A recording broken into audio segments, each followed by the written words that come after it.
Hey, it's been a while since the last video that I made. And it's been a while since the last video I made that this will be a sequel to.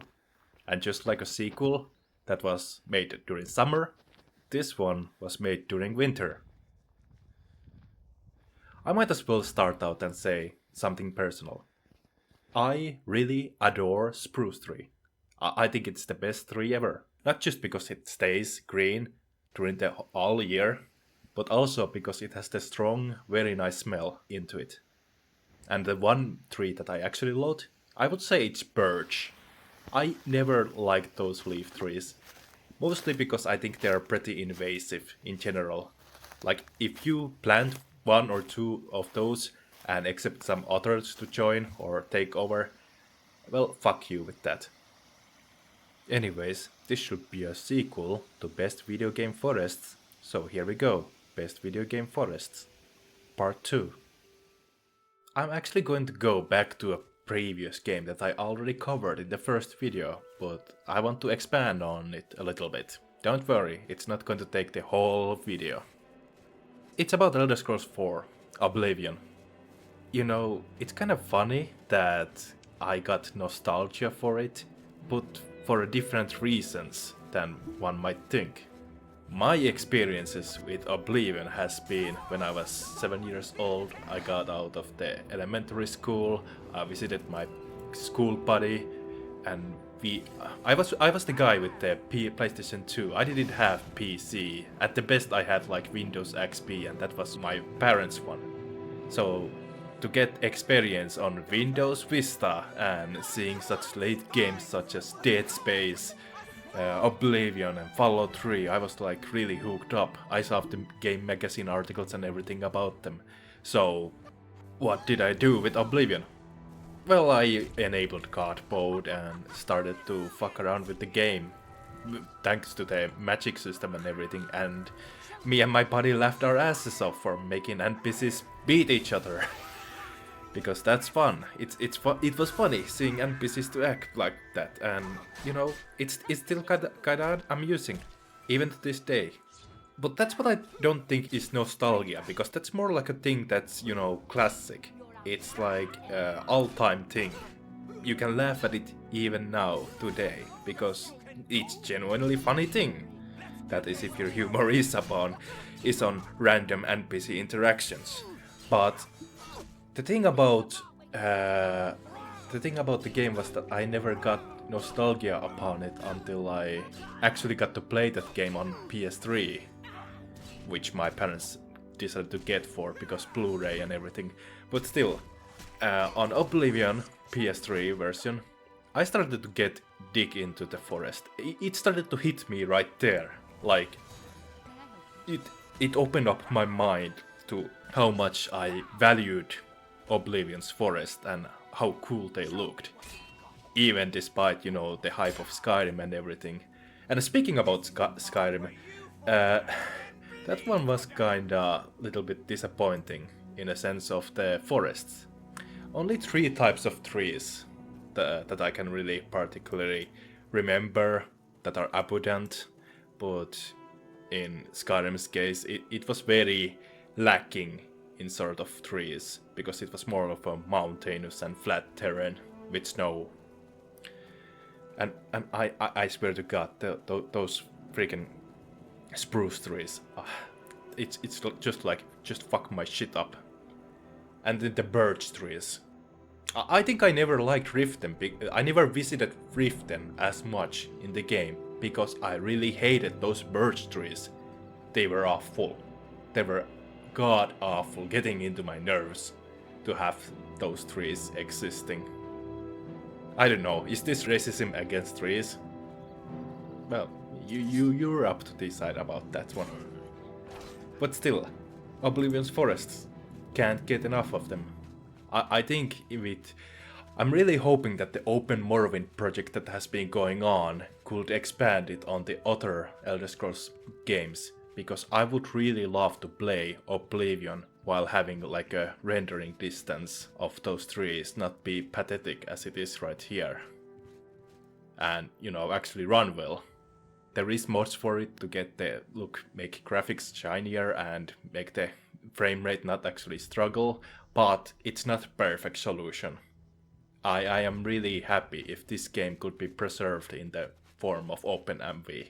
I really put my hopes into it that something like that could be done. Try not to get lost.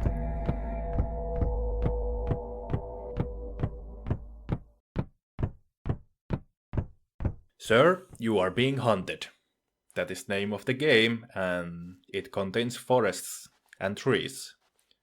As for how it does them, well, the game is actually procedurally generated, containing 4 islands to explore to find tools to escape from the hunting robots. And you can set up what kind of terrain each island should have, say for the center one. I did find out mountains for each island looks absolutely amazing, even with procedural generation. I do say it's because of the atmosphere. The flying of the birds, sound of chirping and such, it does give out like the atmosphere even if you don't see all the animals or so. But the flying birds is a really nice touch, because even with such a, well, I would call this like the ultra high realistic graphical game, it is like setting up atmosphere and it is really dreadful. Yeah, good job done, I dare say.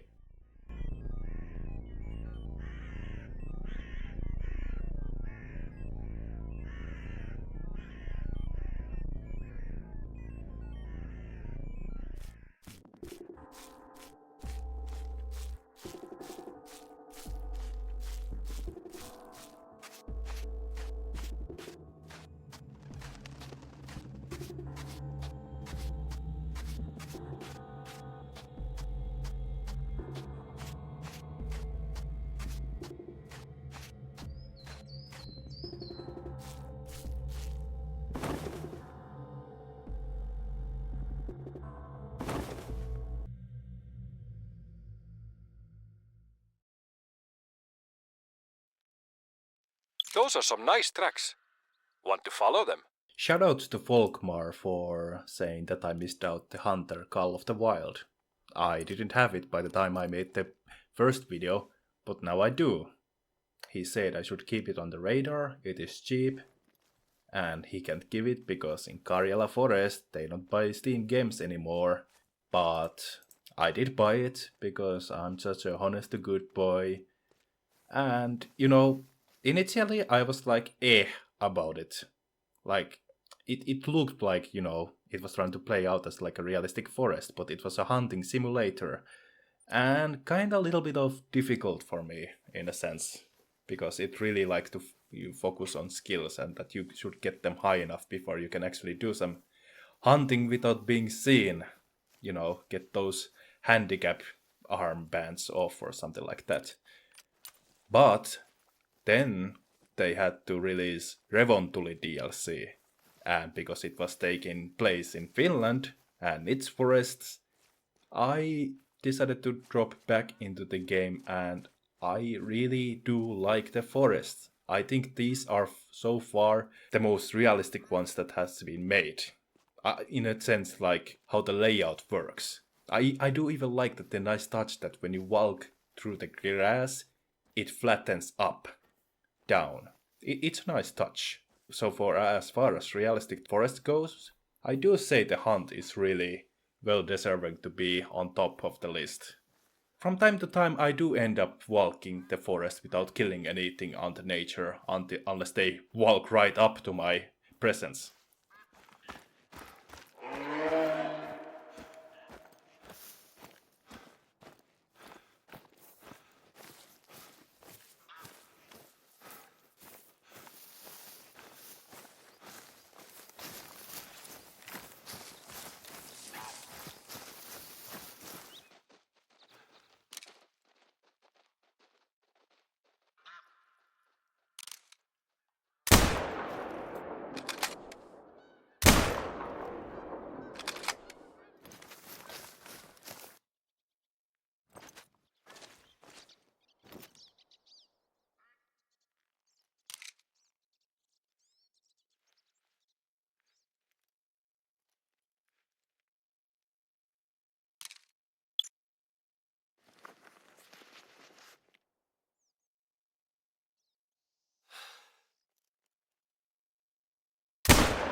Shout out to a good friend of mine who decided to recommend Miasmata from the previous video, and I might as well link here 2 videos of him that I have watched, a review of Morrowind and review of Getting Over With. I think they are worth it to watch.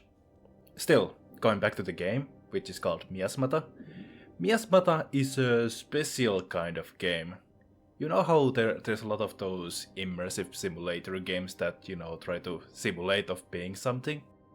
Miasmata is a simulator of surviving on an island with using navigation on landmarks instead of auto-mapping. And not only that, it has also some form of biology, hard word, biology. It has this kind of science thing to make up cure for yourself because you are ridden with disease, as it says on the start of the game. Also, you are learning that you are being hunted and stalked. But it was recommended because the forest in that game are very nice. It's kinda easy to get lost into it, and it does bring up like nice exploration because the movement is also immersive. While it has some form of tank controls, as you cannot really run sideways, it does have momentum and speed build up in terms of if you go up the hill or down the hill. And the diverse territory that this island has does provide interesting gameplay on traversing. And makes it actually more immersive to, traverse the forest because it is not like smooth sailings. It's like a roller coaster more like. So again, another one of those games that doesn't really have like realism graphical thing look into it, but it does serve its purpose and doesn't really I won't say that the graphics are grating. I would say that the graphics are really nice to look at. It's easy to get immersed and lost into the forest, so to speak. So fuck off going off meds. I will go and jump off everywhere around the forest.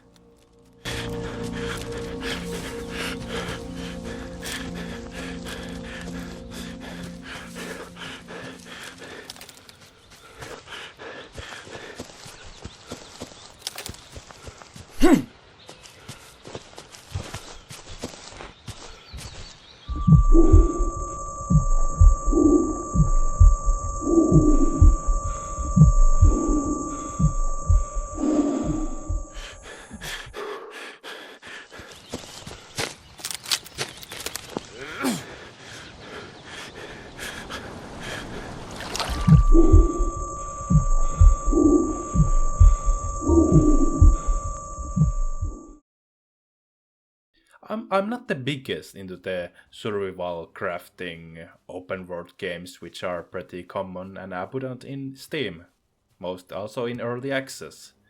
But Valheim has got something, even if I'm not really playing it up for the survival stuff it has. And it has the forests. In fact, it has the most magical forest, I dare to say. Like, I won't say that they are realistic in a sense, but they do have the kind of like fantasy look into it. And despite being also low poly, low resolution and such, it does work out by having actually good fantasy looking lighting into it. So it doesn't look half bad. I actually like this forest. The only problem is that I don't really adore the gameplay of it. But hey, I'm willing to tolerate the survival, killing and crafting just so I can, waltz this forest because they are pretty nice. I guess it also helps that the music is very soothing and calming, just to add to the experience.